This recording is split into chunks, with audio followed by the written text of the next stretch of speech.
Dem baş li Tirkiye em dibînin ku pêvajoya aştî û çareseriyê êdî digihî ji qonaxên nû. Lê divê çarçoveyê de jî em dibînin li gel ku pêvajiyek aştî û çareseriyê bi rêva diçe jî li hemberî Kurdan, li hemberî zimanê Kurdî û nijadperestî û cihêkariya heyî car caran rû dide. Herî dawî jî em dibînin ku hunermend û lîstikvana Kurd Gönül Dîlanê ji ber konsereka xwe ya ku di sala 2018 da li Herêma Kurdistanê dabû û dema ku wê konsera xwe li ser medya civakî li ser Instagrama xwe parve kiribû, lokasyon jî cihê wê jî wekî Herêma Kurdistanê nivîsîbû. Ji projeya filmeke hate derxistin, film jî jiyana Aşık Veysel hozan û hunermendê Tirk Aşık Veysel dikşand. Lêbelê Gönül Dîlan ji wê projeyê hate derxistin bêyî ku derhêner û her wiha kompanyaya filmê wê agahdar bike. Gönül Dîlan jî vê yekê şermezar kir û ser medyaya xwe ya civakî parve kir û got ku ev yek li hemberê min nijadperestiyê ez ê bêdeng nemînim. Nihal nigel me hunermenda Kurd Gönül Dîlan heye çawa beşdarê vê projeyê bû û çawa rastî vê nijadperestiyê hat em ê li gel wê biaxivin. Gönül xan hûn bixêratin weşana me û em serî de bêjin derbasî be ji bo hezkiriyên wê jî. Niha çawa çêbû hûn çawa beşdarê vê projeyê bûn û ev nijadperestî ev bûyer çawa rû da? Gelekî spas. Ew bûyer nêzîkî heft heşt mehberê ew proje ji min re hat derhiner ji min re telefon kir û dixwast vê projeyê de ez jî bimama. Ew proje jiyana Aşık Veysel û hozanê Türka Êberê bû. Senaryoya wî ser Aşık Veyselê jiyana wî bû. Ez jî rola minî ê jina wî pêşî bû, yani ê yekemîn min birîsta. û piştî ku me dest pê kir vê xebatê me senaryo xwand û ser röportajê lansmanê me röportaj da tev hemû lîstikvana em hatin cem hev me civînekî me çêkir û me derketî televizyonê Tirka û vê derê me röportaj da min ser rûpela Instagrama xwe jî me parve kir. Çi ji destê min hat min vê yekî kir, yani bi rastî min gelekî keda xwe da ser vê filmê. Nêzîkî sê meh û çar meh ez ser senaryo xebitîm. Ev jî gelekî ji bo lîstikvanekî gelekî yani xebatekî mezin e. Yani her roj min senaryo dixwand, her roj min ez diçûm dihatim, yani min vaxtê xwe gelek hunda kir ji ber vê xebatê.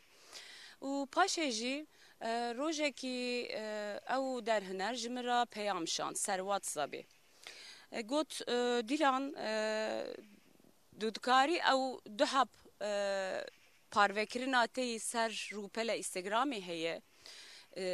Sala 2018 de tu çiyî Kurdistanê wê derê te dihep parvekirin de kiriye.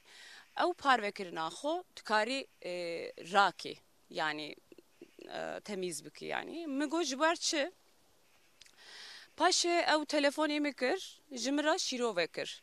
Go gelekî rexne hat, yani ew wisa dibêje, ez bawerim ne wisa ye. Yani suca xwe davêje sergel. Ê dibêje ê aliyê Sîwasê, çünkü ev film li Sîwasê de hata çêkirin, kişandin. Ew ji min re wisa got. Yani suca xwe avet alî gelê. Navê yekê ji were got pişta we çi bersiv da û pişta çi qewimî? Min bersiva xwe da min got ez tiştî wisa nakim, ez nikarim rûpela xwe da ew tiştî rakim. Min got ji ber çi acizî? Ew got wê derê nivîsandiye Kürdistan eyaleti, yani li Herêma Kurdistanê lokasyonê de ciyî nîşankirinê heye ya. Ew ciyî nîşankirinê de yani lokasyonê de nivîsandiye Herêma Kurdistanê. Min got derhinerê me ye hêja. Binêre ez te re şîrove bikim. Ev videoyê de, ev suretî de, wêneyî de. Çünkü ji min re du hep tişandibû. Ew her du hep tiştî de jî lokasyon Kurdistan eyaletî hatibû nivîsandin. Min jî got yani tiştekî xerîb tune ye, yani tiştekî em bêjin bibe asteng tune ye. paşa me fam kir ku ew nijat perestî dike. Yani mesela wî ne ew yani videoyê de û parvekirina min de tiştekî siyasî tune bû. Tiştekî nebifermî be tune bû. Yani ew bi xwe hinekî nijat perest bû. Min ji ber siva xwe da min got ez ranakim. Ew jî hinekî dilê xwe ji min xeyidî. Paşa du sê meh derbas bû. Dema filmê hat em filmê bikişînin ew bersiva min neda uca me kir ew ê engelê ser WhatsAppê Kengê hîn bûn ku hûn ji proje filmê hûn we derxistiye û her wiha hûn li gel wî carnê hûn ketin pêwendiyê gelo. Na ez dikim nakim ez xwe nagihînim wî ji ber ku ew min dûr xistiye ser hem Instagramê hem Rûpela WhatsAppê min hin kesên din re min axift ev jî wê projeyê de bû min got çi mesele yani ez xwe nagihînim derhiner derhiner çi dike em kengî filmê bikişînin heya min jê tune yani van tiştana go hayata jê tuneyê em filmê kişandiye nêzîkî du sê heftê berê heya min jê çêbû filmê kişandine çûne Sivasê karî xwe giştkirine û hatine İstanbolê ji me re got ji ber çi go yani ji ber ku te rûpela xwe de lokasyon parve kiriye ew lokasyonê de jî Kürdistan eyaletî hatiye nivîsandinê. Ha mi got tamam spas gelekî spas paşê min mi got ez wê demê jî li derwê welat bûm mi got ez kengî bigêjim xwe bigînim mala xwe ez ê werim Kurdistana Bakurê wê derê çi lazim e ez ê bi parêzera xwe re bişewirim û parve bikim. We niha daxuyaniyeke bi Kurdî û Tirkî jî belav kir. We got ji ber ku ez jinim, Kurdim û lîstikvanim. Ev yek nijatperestî cihêkariyê û ez ê bêdeng nebînim. Çawa reaksiyon da ev daxuyaniya we parvekirina we kî piştgirî da we? Piştgirî bi taybetî xelkê Kurdistanê çar parçeyê Kurdistanê jî pişta me girt piştgirî da min. Saeta wan xweş ez gelekî spasiya wan dikim ez heyrana dilê wan im. Bi rastî ez gelekî hestê min tîje bû. Alîkî de jî ê ku min hez dikin, ê ku min guhdarî dikin, ê ku fîlma min dinêrin yani fanê min û gelekî piştgiriya min da ser sosyal medya, ser internetî, ser Twitterî û dost û heval gelekî telefona min kirin gotin derbas bûyî be tiştekî nijatperestiyekî wisa hatiye serî te em gel tene. O alîkî de jî aliyê lîstikvanê de aliyê dengbêştiyê de kesek ji me re yani hevalek ji me re ê dengbêj ê hunermend ji me re telefon nekir yani li min negeriyan negotin serî yani derbas bûyî be tiştekî wisa hatiye serî te saeta wan xweş ez ji bo wan tiştek nabêjim wana jî belkî naxwazin xwe bixin nav davakê wisa ji ber wê yekî. Jî pirsim wek dawî bi kurtasî ji kerema xwe zêde dema me nemayê.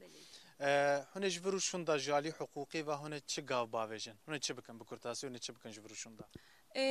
Ez dixwazim dawakî manevî ez ê vekim ji bo derhunerê.